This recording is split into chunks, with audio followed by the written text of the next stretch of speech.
자, 오늘 챕터 21 돌림에 대해서 소개하겠습니다. 돌림은 Q, 타우, Q, 타우. 그래서 타우 이렇게 쓰고 있는데요. 어떤 회전축이 있었네요. 이 회전축을 돌리게 만드는 힘인데요.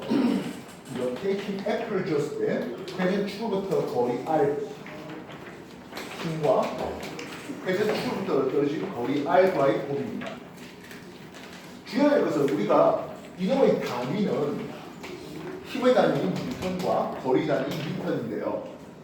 뉴턴미터 쓰는 게 단위가 하나 더 있었어. 뭐였지? 충격량. 에? 운동량. 랄랄라? 1. 그렇죠. 일로서 줄이에요. 근데 주의해야 될 것은 여기서 줄 쓰면 안 돼요. 알겠어? 이거는 유도 벡터이네요. 물체의 운동 방향에 대해서 힘을 줬느냐 반대 방향에 힘을 줬느냐는 전혀 다른 결과예요. 이건 줄로 쓰면 안 돼요. 그래서 돌림 힘이라 했지만은 이거는 힘의 단위 뉴턴과 그리고 돌림 축으로부터 떨어진 거리 R에 대해서 거리 곱이기 때문에 이거 그냥 그대로 뉴턴 미터로 써야 되겠습니다. 알겠습니까? 됐냐? 근데 지금 내가 이걸 힘을 막대기에 대해서 수직하게 줬거든요. 근데 꼭 수직하게 주어라는 법이 있을까요? 비스만 줄 수도 있겠죠? 그때 뒤에 사인 세타. 그러니까 직각일자 사인 90도일 때 가장 큰 돌림 힘을 낸다. 알겠습니까? 그러면 힘을 이쪽으로, 예를 들어서 이 축에 대해서 막대기를 내가 이렇게 잡고 당긴다든지 밀어낸다든지 이러면 0이죠. 돌 거 없이 한다는 것입니다. 이해됐습니까? 그럼 이런 돌림은 어디서 계산될 수 있겠습니까? 하면 대표적으로 지뢰가 있네요. 지뢰는 이 받침점에서 내가 이쪽으로 눌러주는 힘 F, 힘점이 있겠고요. 물체를 들어올리기 위해 사용될 수 있는 이걸 우리는 자궁점이라는 얘기를 씁니다.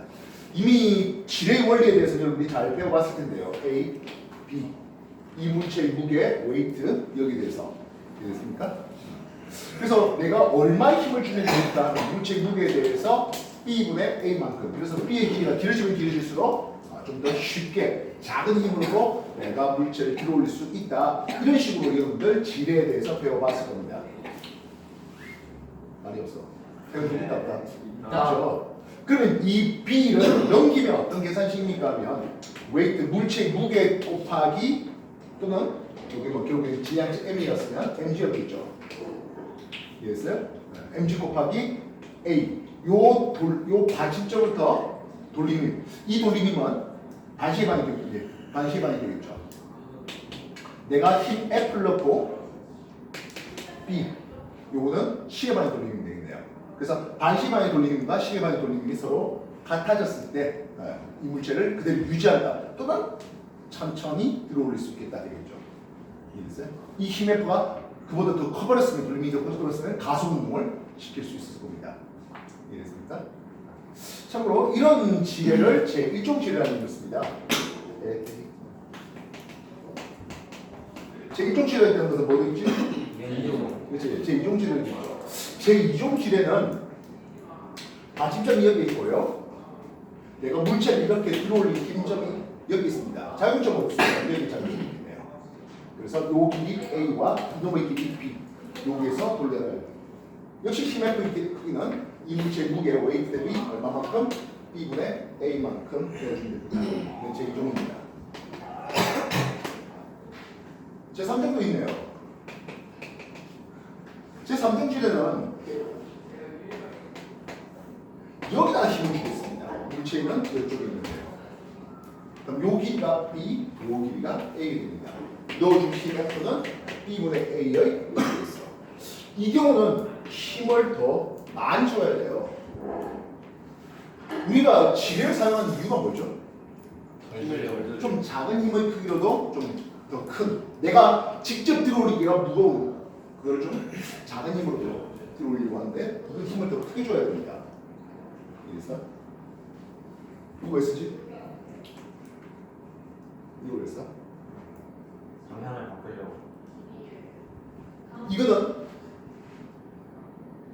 이렇게 움직였다라고 했을 때 요만큼 움직이면 물체는 훨씬 더 많이 움직일 수 있겠죠. 이해됐어요? 그래서 물체의 움직임을 더 크게 하기 위해서입니다. 대표적으로 우리 팔이 그래요. 우리 팔에 이렇게 돼 있을 때, 그지? 이쪽 관절이 있겠고 여기 인대가 있고 이제 팔 근육이 이렇게 있잖아요. 팔 근육이 조금 움직여도 팔은 많이 움직일 수 있는 거예요. 이해됐어요? 이해되죠? 그래서 우리 근 수축은 좀 짧은 수축이거나 하더라도 끝에 그 많이 움직이게 덤프트럭 있을 겁니다. 덤프트럭이 이제 적재물을 들어올릴 때 이렇게 떨어올릴 때 여기서 들어올리면 많이 움직여야 되잖아요. 이해됐어? 근데 여기서 들어올리니까 조금 움직여도 많이 움직일 수 있게 대신 이 적재물보다 훨씬 무거운 들어올리는 힘을 줘야 되겠죠.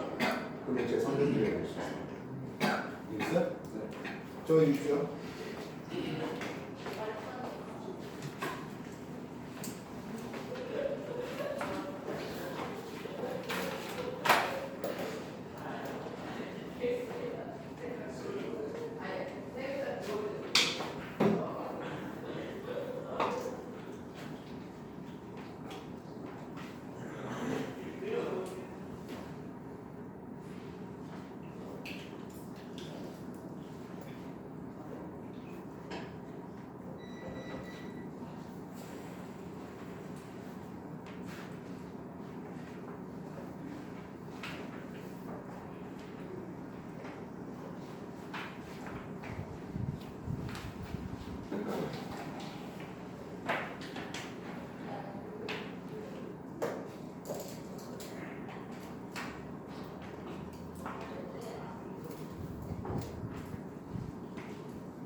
자, 다시 보겠습니다. 도르래.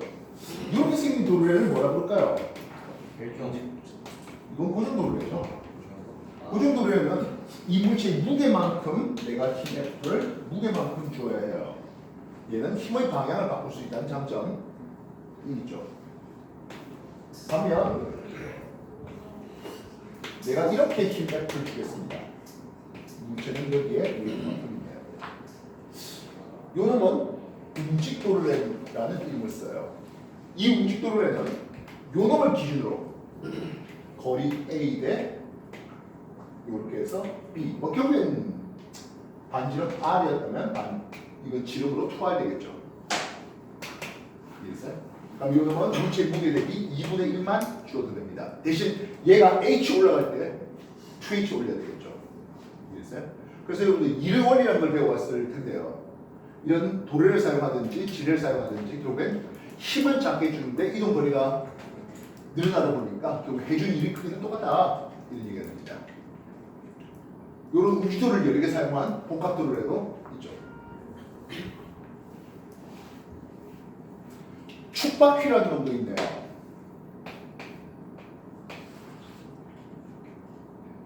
그리고 이거 해야 되나? 모르시고 해야 되나? 요게 반지름 A짜리, 요거는 중심축으로부터 반지름 B짜리가 되겠습니다. 이해됐어요? 그럼 이쪽에 실이 물체, 웨이트만큼 매달려 있고 나는 이 실을 이렇게 힘 F를 주는 거죠. 이해됐어요? 스몰 A, B, 이런 반지름 차이가 납니다. 이해됐습니까? 이 경우 힘 F 역시 뭐다? B분의 A만 주면 된다는 뜻입니다. 이해됐어요? 이런 축바퀴를 이용한 것 중에 또 대표적인 놈이 드라이버가 있겠죠. 드라이버는 이런 식으로 우리가 볼 수 있잖아요. 그치? 네. 쉽게 합시다. 됐습니까? 이 부분을 자꾸 돌리면은 반지름이 짧아요. 근데 손잡이를 하면은 반지름이 길다 보니까 좀 작은 힘으로도 돌릴 수 있죠. 대신 많이 돌려야 될 뿐입니다. 급하면 이거 돌릴 수도 있긴 합니다.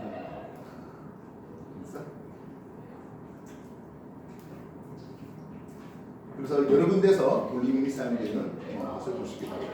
정리해 주십시오. 축바퀴에서도 그 일은 그러니까 이동 거리는 늘어나요. 그렇죠. 이런 거리 늘어나야 되죠.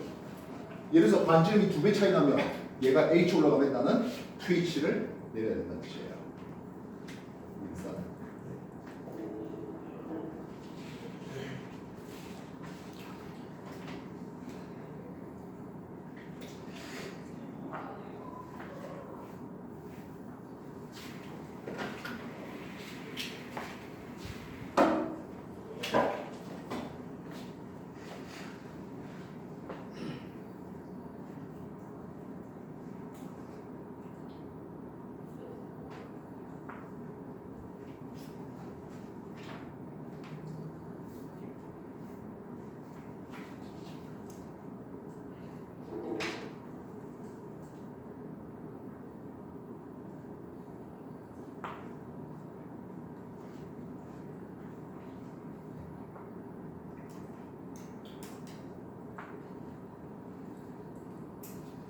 우리는 어떤 물체가 평형 상태를 유지한다고 하면 힘의 평형과 돌림의 평형 이 두 가지가 만족될 때 물체가 평형 상태를 유지한다라고 얘기할 수 있습니다.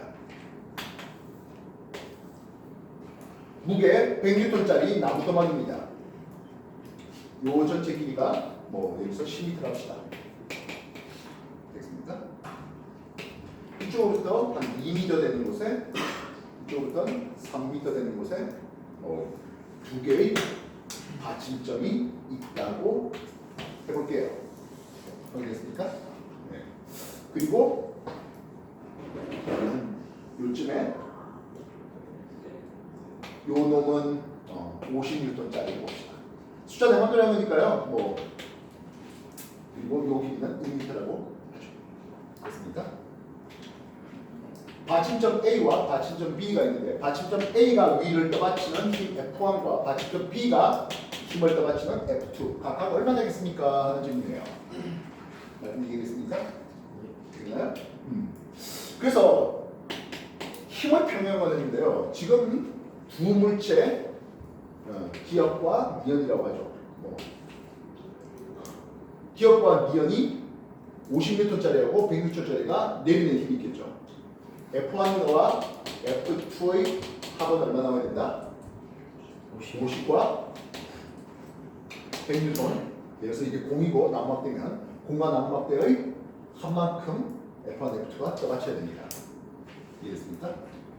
그 다음 해야 될 게 뭡니까 하면 돌림의 평형인데요.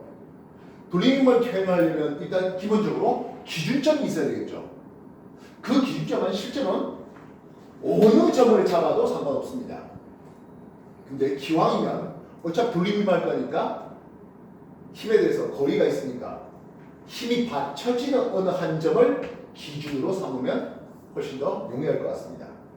그래서 A점을 점 A를 기준하였습니다. 특히 이 돌림의 문제는 내가 어느 부분을 기준으로 삼는지가 굉장히 중요해요. 어느 지점을 잡아도 상관없겠습니다. 요 점을 잡아도 상관없습니다. 여기를 잡아도 상관없습니다. B점을 잡아도 상관없어요. 근데 기왕이면 산수계산 좀 편하게 하기 위해서 어느 하나가 좀 소거되면 좋겠다고요. A점을 기준으로 토크 시계 방향의 돌림과 토크 반시계 방향의 돌림을 각각 쓰겠고 이 둘이가 서로 같다라는 식을 만들어야 됩니다. 그렇다면 시계 방향 누가 있습니까? 하네요. 기역자리가 50N짜리가 돌리는 게 있겠네요. 이걸 기준으로 말입니다. 1m 떨어져 있습니다. 50N짜리가 1m 떨어졌습니다. 그럼 니은은 100N짜리 막대인데요. 이 막대가 균이라고 가정한다면 무게중심, 센터 오브 매스 또는 센터 오브 그라비티가 있을 텐데요. 그게 10m짜리니까 5m 되는 여기가 100m 전부 다 집중되어 있다고 생각해 볼 수 있죠. 이해했어요? 여기에. 그러면 얘는 이 떨어진 거리는 3m 떨어졌겠죠. 이해했습니까? 그래서 100N이 전부 다 한 점 여기에 모여 있다고 하는 이게 무게중심이 되어 있고 그 무게중심이 100N짜리가 3m 떨어져서 이렇게 되겠습니다. 되겠어요? 그럼 반시계 방은 누가 올립니까? 하는데 얘 F2가 이렇게 올리겠죠. 이해했어요? 요 A점을 기준으로 F2의 힘으로써 얼마 떨어졌습니까? 하면 5m 떨어졌네요. 됐어? 이 둘이가 와야 돼? 가뜩은 되겠나요? 사수계산 문제입니다. 50 더하기 300은 F2 곱하기 5가 되네요. F2 얼마 나옵니까? 70. F2가 70이면 F1의 크기는요? 80. 이렇게 할 수 있겠다고요. 이해됐어? 정리하십시오.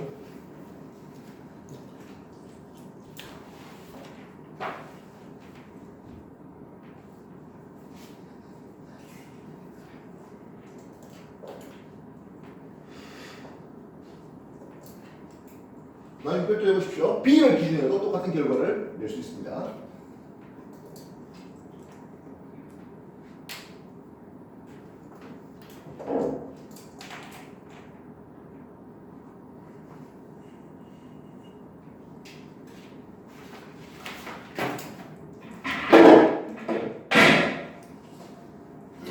지금 동영상 녹화되고 있는 거는 다시 여러분 단톡방에 올려놓을 테니까 좀 덜 적었는데 하는 사람들은 유튜브를 통해서 다시 한번 더 확인할 수 있도록 되겠습니까?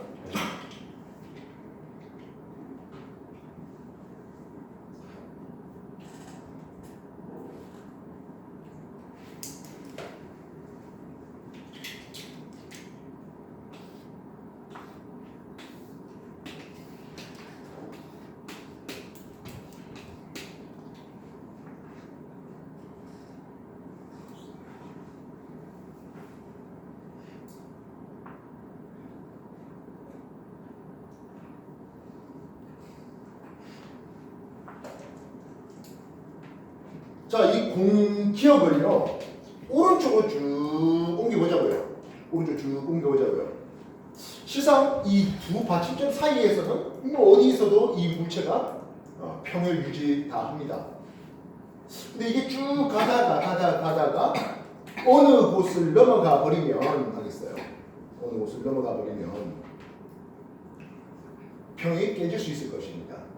이 평이 깨질 수 있는 곳이 어디일까요? 하는 부분이에요. 즉 얼마 거리 x가 넘어가면 이게 뒤집어질까요? 하는 그런 질문이 되겠습니다. 말씀 이해되겠습니까? 요게 쑥 가다 보면 이 B를 기준으로 요게 오른쪽 넘어가고 B를 기준으로 돌아버릴 겁니다. 이해됐어요? 다시 말하면 A에는 아무 힘이 걸리지 않겠네요. 그랬을 때 B 기준으로 토크 시계 방향과 반시계 방향이 같아지는 어느 순간에는 B에만 힘이 걸리겠고 그거보다 더 넘어가 버리면 돌아버릴 것이다 라고 생각해 볼 수 있죠. 즉 시계 방향의 돌림이 더 커지는 순간 돌아갈 것이다 라는 생각을 해줄 수 있겠죠.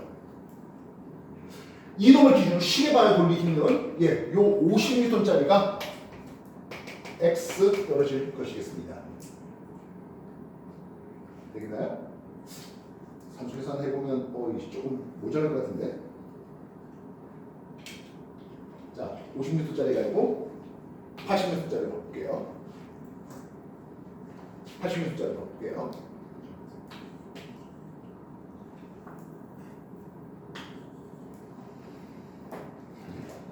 그러면 반시방은 뭡니까 하면 이 물체의 무게 중심이었죠.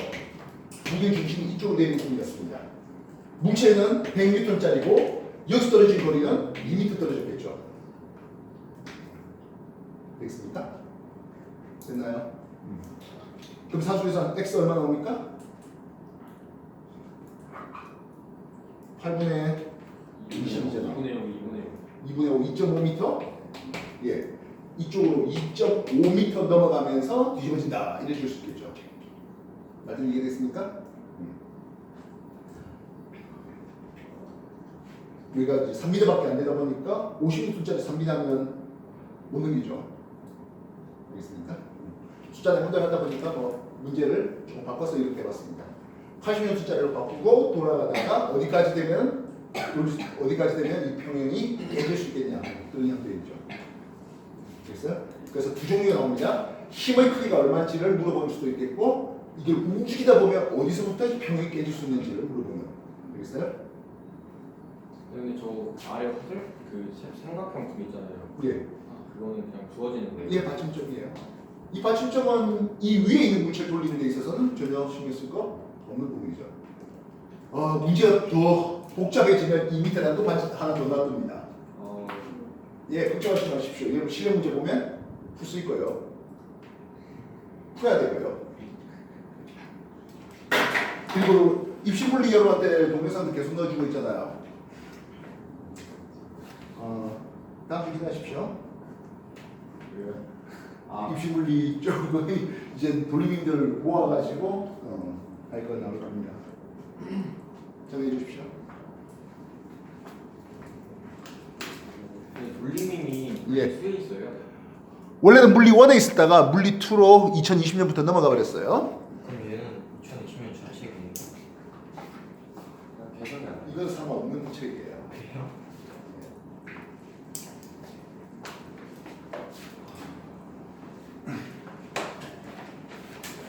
몇 분 남았어?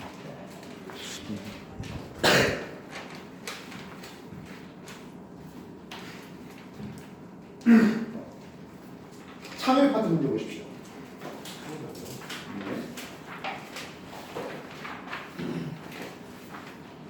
참여 파트 1번부터 보겠습니다. 참여 파트 1번. 그림은 물체의 무게를 재는 손저울이 수평을 이루고 정지해 있는 모습입니다. 저울의 막대는 길이가 0.6m라고 합니다. 이 막대 전체 길이는 0.6m입니다. 당연히 무게 중심은 센터 오브 매스는 0.3m 되는 곳에 있겠죠.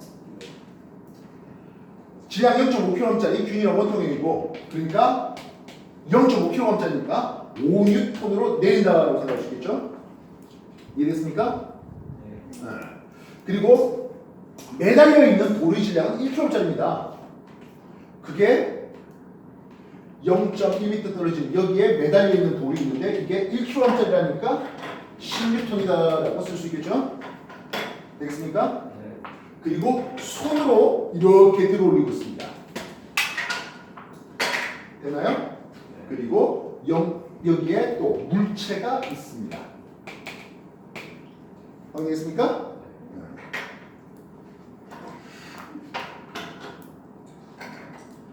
첫 번째, 막대의 장이랑 알짜림을 구하랬습니다. 기본적으로 정지 상태네요. 예, 여기죠. 이거 틀면 곤란하나요? 되나요? 네. 두 번째, 물체 질량 얼마 되겠습니까? 하네요. 이 물체 질량. 요 손을 기준으로 하겠습니다. 손이 기준 되겠습니다. 이 손을 기준으로 시계 방향의 돌리김과 반시계 방향의 돌리김을 찾아야 되겠네요. 시계 방향의 돌리김은 물체가 되겠죠. 이해됐습니까? 네. 물체의 질량을 구하랬으니까 이 물체의 질량 m에 대해서 중과 12 곱해지면 물체의 무게가 될 것이겠습니다. 되겠습니까? 그럼 반시계 방향을 돌리는 건 누굽니까? 근데 막대가 5N이죠. 그리고 거리는 0.1이 되겠죠? 됐습니까? 5N짜리가 0.1에 있고요. 플러스 10N짜리는 0.1이 아니죠. 0.2죠. 0.2 떨어졌고 10N짜리는 0.1 떨어졌습니다. 이해됐습니까? 네. 이 두 개가 같아지게 만드는 m을 골라라 하는 거죠.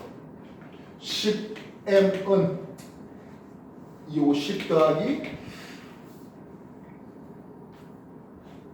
아니지 0.1을 10배를 다 한다 생각하면 10 더하기 10배를 다 하면 10 이렇게 되죠. 네. 맞습니까? 예, 물체는 2kg짜리입니다. 산소의 선택했습니까? 네. 세 번째, 손의 그럼 얼마를 당겨야 되겠습니까? 근데 5N, 10N 그리고 20N이죠. 네. 합해갖고 35N을 손이 끄주고 올려야 됩니다. 이해됐어요? 그래서 누구를 기준으로 삼겠느냐 하는 게 필요한 문제입니다. 정리해 주십시오.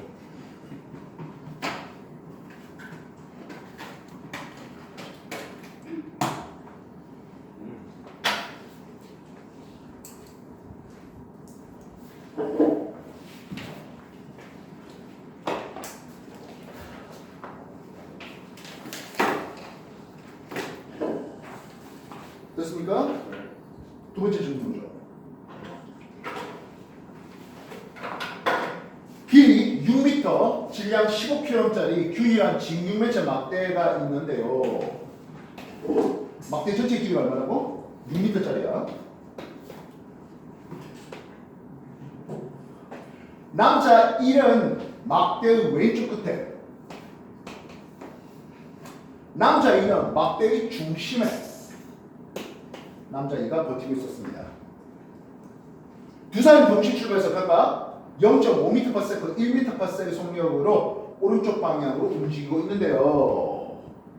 수평을 계속 유지한대요. 남자 2가 오른쪽 막대 끝에 도달할 때까지에 대한 질문입니다. 출발 후 2초의 순간 남자 1이 떠받치는 했습니다. 요 길이가 3m, 요 길이가 3m인데요. 이 막대의 무게는 15kg짜리 150N 되겠죠? 이제 제가 150N짜리입니다. 얘가 0.5m/s로 움직였으니까 1m로 와 있겠죠? 되겠어요? 네. 남자 2는 1m/s의 속력으로 갔으니까 2m 위치에 와 있을 것이겠습니다. 이해됐습니까? 요거 2m 더 가 있었겠죠? 되겠나요? 네. 남자 1이 이 막대기를 떠받치는 힘을 했습니다. 남자 1이 떠받치는 힘을 구하기 위해서는 요 사람이 기준해야 되겠네요. 2'의 위치가 기준해야 되겠습니다. 되겠습니까? 네. 2' 위치가 기준돼서 토크 시계 방향과 토크 반시 방향을 잡아봅시다. 시계 방향 토크라는 것은 남자 1이 떠받치는 힘 F 곱하기 거리는 요것도 2 떨어졌으니까 4m 되겠죠. 이해됐어요? 네. 반시 방향은 이 막대기가 내리는 힘이네요. 막대기가 15kg짜리 150N이고 거리는 2 떨어졌습니다. 확인됐습니까? 네. 남자 1이 떠받쳐야 되는 힘의 크기는 75N입니다. 되겠습니까?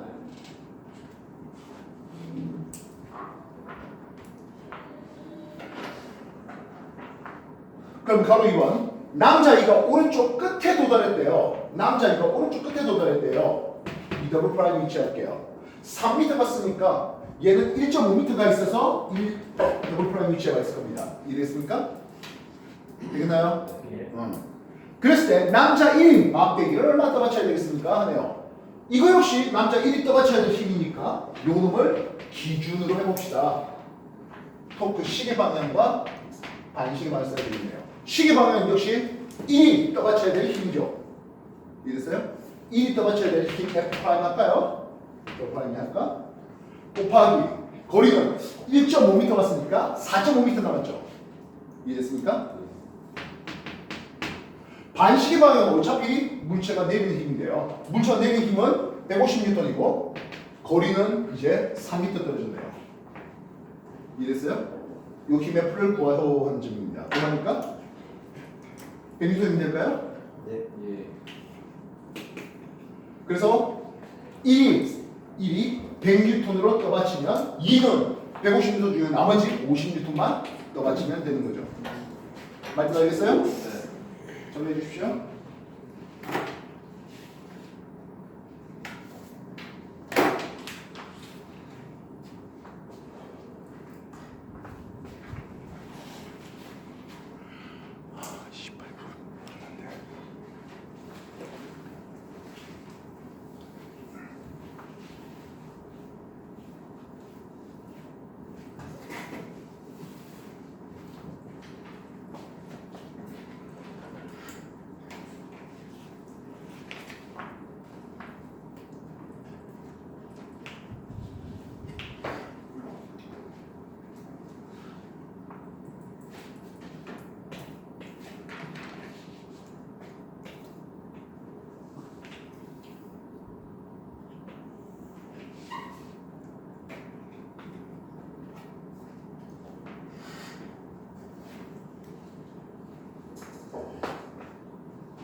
삼 번 문제 볼게요.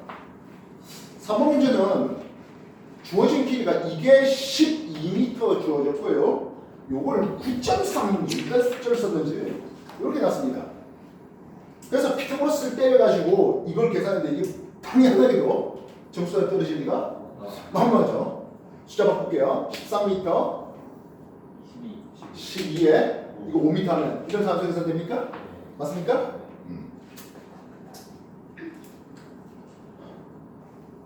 사다리가 45kg짜리 산수 계산 편하게 하기 위해서 40kg짜리 바꾸겠습니다. 친절하죠? 사다리 무게 중심은 여기서부터 4m 되는 위치에 사다리 무게 중심이 있다 할게요. 되겠어요? 자, 그러면 4m 되면 사다리는 40kg짜리가 되겠고요. 요 놈을 기준해서 4m 떨어진 곳에 있었다고 해볼게요. 됐나요? 소방관은 전체 사다리의 딱 중심에 있다라고 했는데요. 6.5 산수계산 그 정도 해볼 수 있지 않을까? 근데 소방관 무게가 72? 소방관은 100kg짜리 하겠습니다. 그치? 100kg짜리입니다. 그래도 길의 중심 6.5m 해볼까요? 되겠어요? 숫자는 확률합니다. 됐냐? 네. 질문이 뭡니까 하면 벽이 사다리를 수직으로 밀어주쇼 하는 요기맥을 구합니다. 이해됐어요? 되겠나요? 네. 자, 좀 전까지는 다들 어쨌든 수직이었어요. 다들 수직이었어요. 이거 수직입니까? 이걸 기준으로 돌리는 게? 그렇지? 않죠. 이해됐어요? 되겠나요? 그래서 요 각을 세타라 해보죠.